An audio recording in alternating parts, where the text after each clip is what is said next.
Welcome, wanderer, to the democratic center of Athens, otherwise known as the Pnyx.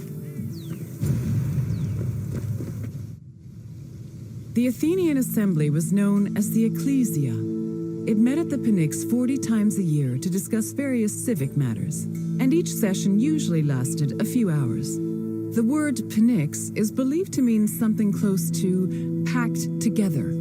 This was probably a reference to the fact that during meetings of the ECclesia, the location would be filled to its capacity, with citizens packed in practically shoulder to shoulder.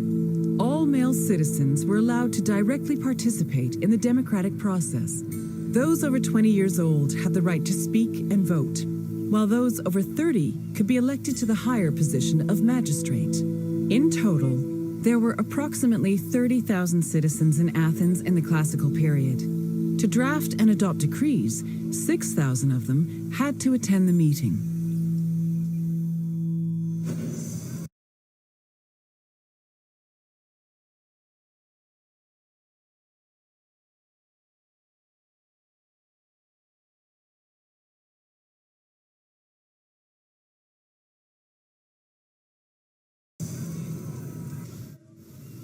Citizens came from all over Attica's 10 districts to attend the meetings of the ECclesia. The meeting was presided over by an executive council called the Prytanes. Every session began with a sacrifice to Zeus Agoreos, the patron of the assembly. During the meeting, citizens delivered speeches from the Pnyx's platform on whatever issues the city faced. Afterwards, the issue was voted on with a show of hands from the gathered assembly.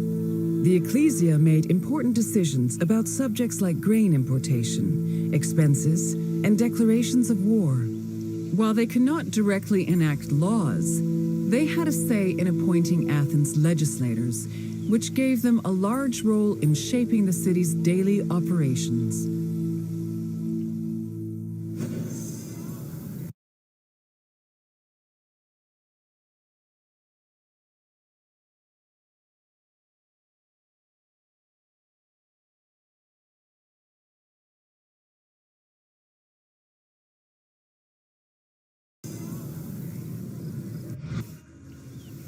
While some citizens only participated in the sessions of the ECclesia, others could become more involved in democracy as magistrates. Magistrates were elected from among Athenian citizens over 30. They were often successful orators and charismatic politicians, and they held much more sway over important decisions than the average citizen. One of the most famous magistrates was Pericles, who was so popular he held his position for 15 years.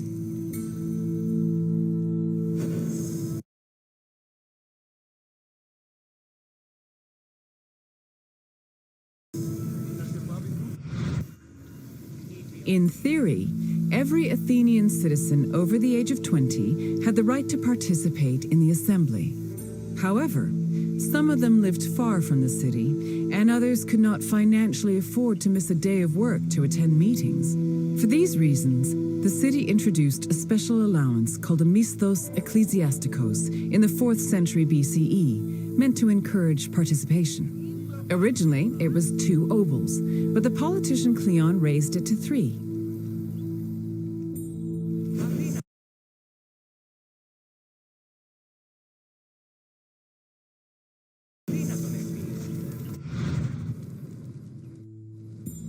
Athens introduced several innovations that heavily influenced modern society, including theater, architecture, and philosophy. However, their greatest contribution was their democratic government, which introduced the concept of a city ruled by its citizens. The decision to adopt democracy as a government, a choice made in 508 BCE, shaped civilization as we know it and continues to affect us today.